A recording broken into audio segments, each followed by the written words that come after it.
लेकिन ठीक आज से कुछ दिन पहले इसी रास्ते से राज्य की मुख्यमंत्री जा रही थी।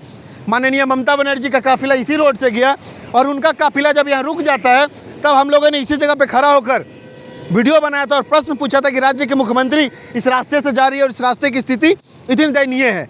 और उसके बाद जाकर ठीक उस काफिले के जाने के बाद हम लोगों ने वीडियो पब्लिश किया और 2 से 3 दिन के भीतर रास्ता बन के तैयार हो गया है। जय हिंद। अभी हम लोग हैं सीसीआर ब्रिज के सामने और ये सामने से आप मेरे देख पा रहे हैं ये ब्रिज, और ये ब्रिज लगभग इतना मतलब व्यस्त वाला ब्रिज है कि सैकड़ों की संख्या में गाड़ी यहाँ से आना जाना करती है और 1 मिनट के लिए भी ये ब्रिज रुकता नहीं है। आपको बता दें, अगर हम ब्रिज के सामने जाकर अगर वीडियो दिखाना चाहेंगे तो कहीं ना कहीं दुर्घटना का शिकार हो जाएंगे।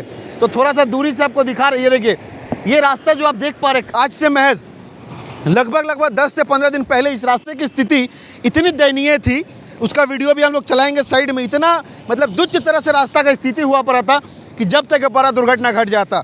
हालांकि रास्ते से रेड तक निकला हुआ था, रास्ता का जो स्पॉन्ज होता है वो निकल गया था और लगभग बोलिए तो घुटना भर गड्ढा हो गया था। और जब तब दुर्घटना होता किसी न किसी को अपना जान गंवाना ही पड़ता और आए दिन दुर्घटना यहाँ घटती भी थी। लेकिन फिर हम लोगों ने एक ऐसा उद्योग लिया और इस रास्ते को लेकर लगातार कम से कम 3 से 4 वीडियो बनाया, जिसमें toll tax, railway, NHAI, PWD किसी को हम लोगों ने नहीं छोड़ा। सबसे सवाल किया, उसके बावजूद भी रास्ते की स्थिति वैसे ही रह गई, किसी अधिकारियों ने ध्यान नहीं दिया। लेकिन ठीक आज से कुछ दिन पहले इसी रास्ते से राज्य की मुख्यमंत्री जा रही थी। माननीय ममता बनर्जी का काफिला इसी रोड से गया और उनका काफिला जब यहाँ रुक जाता है तब हम लोगों ने इसी जगह पे खड़ा होकर वीडियो बनाया था और प्रश्न पूछा था कि राज्य के मुख्यमंत्री इस रास्ते से जा रही है और इस रास्ते की स्थिति इतनी दयनीय है। और उसके बाद जाकर ठीक उस काफिले के जाने के बाद हम लोगों ने वीडियो पब्लिश किया और 2 से 3 दिन के भीतर रास्ता बन के तैयार हो गया है। तो ये है सच्चाई। अगर ग्राउंड पर उतरे हैं खबर करने के लिए, रिपोर्टिंग करने के लिए, तो जो ग्राउंड की हकीकत है उसको दिखाना जरूरी है। अगर उस दिन हम लोगों ने उस वक्त का वीडियो नहीं दिखाया होता जब राज्य के मुख्यमंत्री का काफिला यहाँ से गुजर रहा था, तो शायद ये रास्ते की स्थिति वैसे ही रह जाती। क्योंकि टोल टैक्स वाला लोग बोलेगा NHAI बनाएगा, NHAI बोलेगा रेल बनाएगा, रेल बोलेगा PWD बनाएगा और रास्ता ऐसे ही रह जाता और आए दिन दुर्घटना होती रहती। लेकिन हालांकि उसी दिन राज्य के मुख्यमंत्री का काफिला गुजर रहा था और हम लोगों ने ठीक यही खड़ा होकर प्रश्न किया था कि मुख्यमंत्री का काफिला ऐसे रास्ते से जाएगा, ऐसे रास्ते से एक राज्य के मुख्यमंत्री का काफिला जाता है। जब हम लोगों ने प्रश्न पूछा, वीडियो बनाया, वीडियो पोस्ट किया, तब जाके चाहे NHAI हो, चाहे PWD हो, चाहे टोल टैक्स हो, चाहे रेलवे हो, बत्ती हिला उन लोगों का। बत्ती हिलने के बाद रास्ता बन के तैयार हो गया। रास्ते की स्थिति आपको दिखाना चाहेंगे।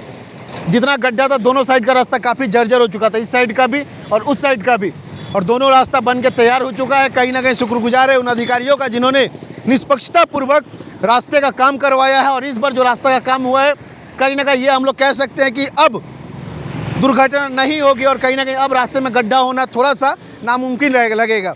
वरना हर बार चपटी पर चपटी मार के रास्ते को बनाया जाता था और बार बार दुर्घटना घटती थी। रास्ते को देख सकते हैं, हालांकि पूरे सही तरीके से खोद के, हालांकि बीच में तो हम लोग नहीं जाके नहीं दिखा सकते हैं, पूरे सही तरीके से खोद के ये पूरा रास्ता खुला हुआ था।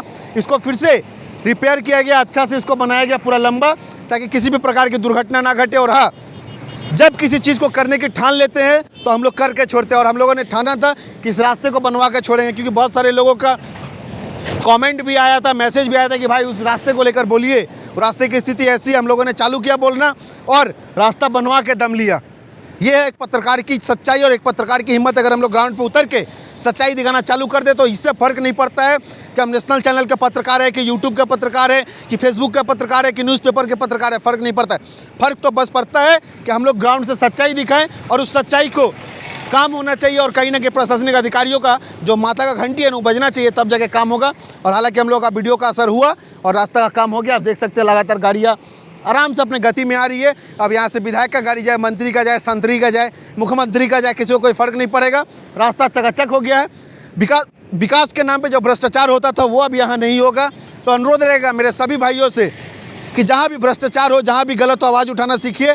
आपके आवाज़ उठाने के लिए हर जगह कोई पत्रकार नहीं पहुँचेगा, चिल्लाने वाला और चीखने वाला।